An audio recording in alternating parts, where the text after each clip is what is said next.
कस गिंदी तरह खुश पूरे पे रह गया, पूरे पे रह गया।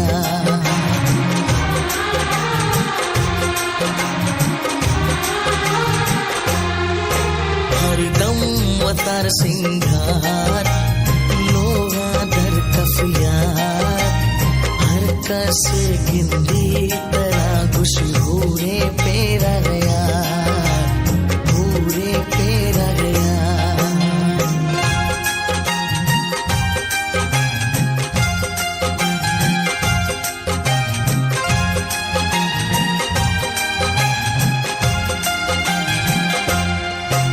मैं दिल जताता वेला ते इश्का यार मजेला, मैं दिल जताता वेला ते इश्का यार मजेला। दोस्त मिले गजैता हर टेम तरा माहिला, दक्का तैया मैं निगाहे, दक्का तैया मैं निगाहे।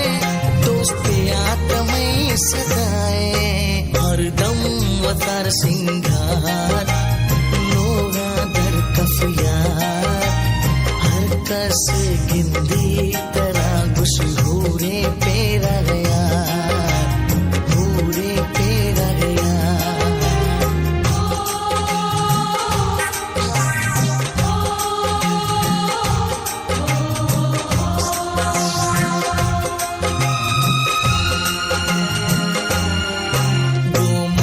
खफा मवीता चार रोशे जिंदगी घूमा, खफा मवीता चार रोशे जिंदगी।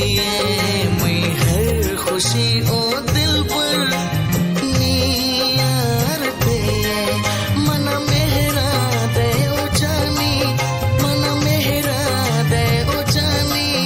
पढ़तो कुर्बानी जवानी, हरदम वतार सिंगार लोगा दर कफियार, हर कस गिंदी तरह खुश पूरे पे रह गया, पूरे पे रह गया।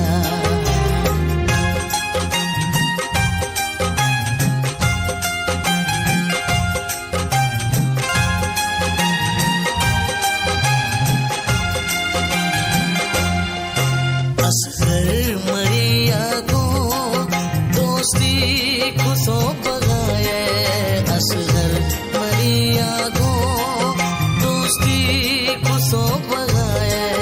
हर चीज मरिया पड़ता तेरा नेस्ते कदर वफाए, गुमना कता जुदाए सुना अस्ते बेवफाए, गुमा जुल्म कने बोता। हरदम वतार सिंगार